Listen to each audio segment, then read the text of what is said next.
নমস্কার, আপনারা দেখছেন নিউজ নাও, সঙ্গে রয়েছি আমি শুভেন্দু। সরাসরি চোখ রাখবো 9টার সংবাদে। রাজ্যে ছড়াচ্ছে সাইবার প্রতারণার জাল। উদয়পুরে শিক্ষকের অ্যাকাউন্ট থেকে উধাও 2,12,000 টাকা।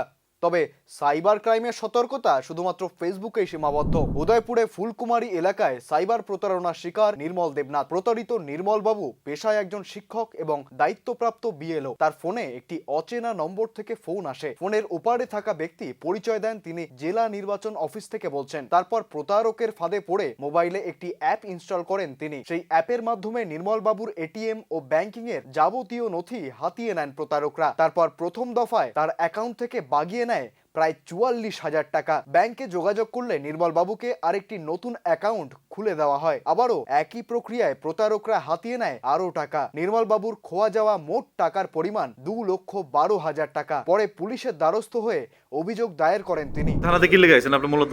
আমি থানাতে এসেছি অ্যাপ্লাই করার জন্য। আমার অ্যাকাউন্ট থেকে টাকা সুইচ করে নিয়েছিল। আমার অ্যাকাউন্ট থেকে টাকা সুইচ করে নিয়েছে, তার জন্য আমি অ্যাপ্লাই করার জন্য। কারা টাকা সিজ করে নিয়েছে আপনার?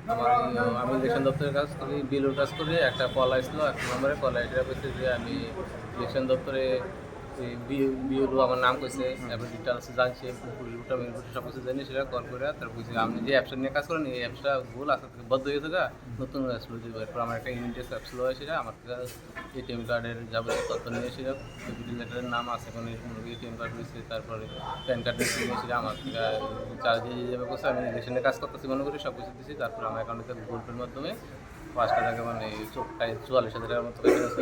টোটাল কত টাকা নিয়ে গেছে? 43,500 কত টাকা এরকম একটা সামথিং টাকা রেখে।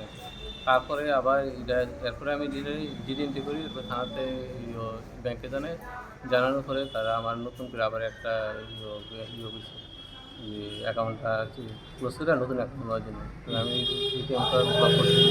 তো সে পুরানো অ্যাকাউন্ট ক্লোজ করে নতুন অ্যাকাউন্ট হচ্ছে। নতুন অ্যাকাউন্ট দেওয়ার 2 দিনের মতো আমি এটিএম কার্ড খুলছি না। তারপরে আমার টাকা পুরো সব টাকা টোটাল কত টাকা আপনার নিয়ে হয়েছে?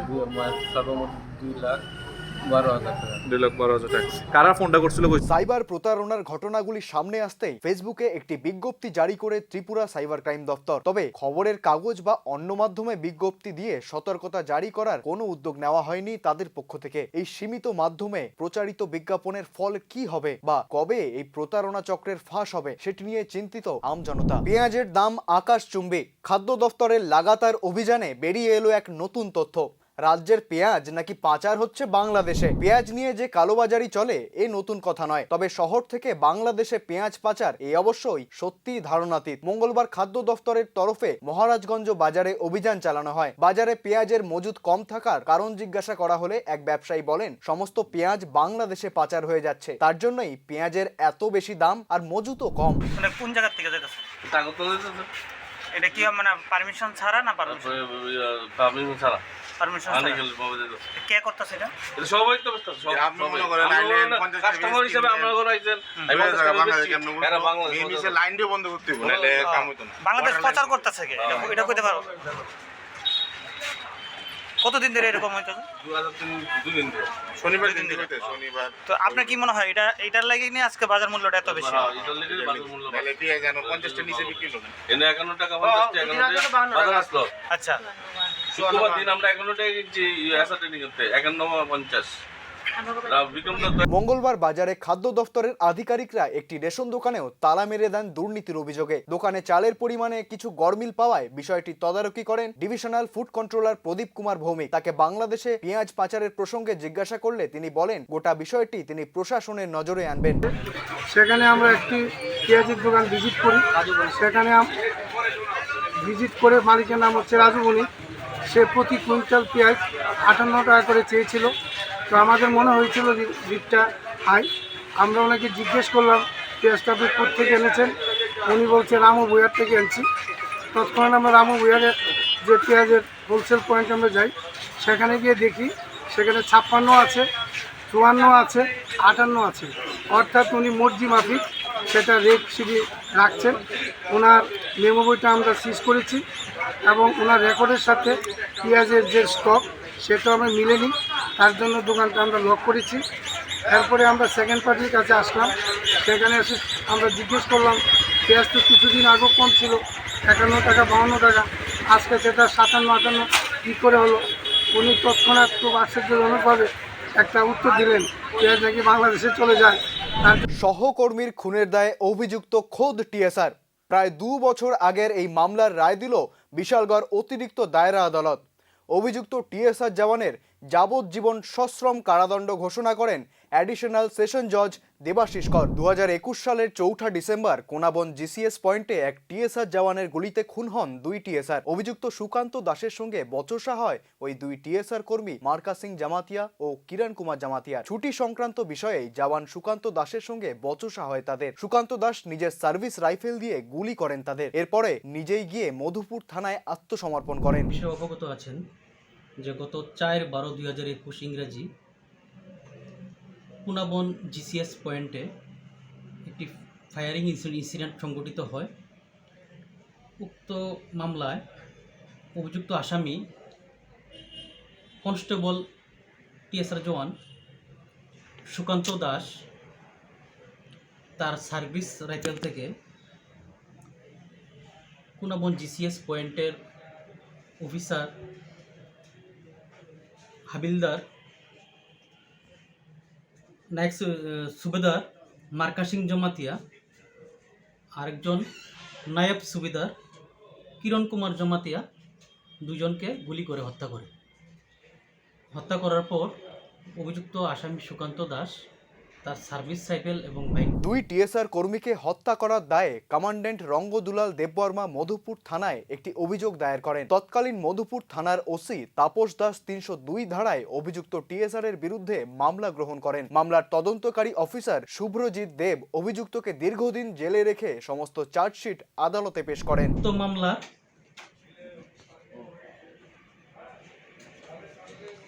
Commandant TSR battalion 5 battalion TSR commandant Rangadulal Debbarma Madhupur থানায় একটি লিখিত অভিযোগ দায়ের করেন উক্ত টিএসআর আসামির বিরুদ্ধে। তারপর মধুপুর থানার তদন্ত প্রক্রিয়া শুরু হয়।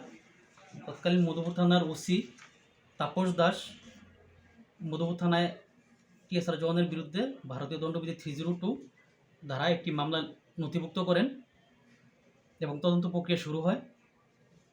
তদন্ত প্রক্রিয়া শেষে উক্ত মামলার তদন্তকারী অফিসার আয়ু শুভজিৎ দেব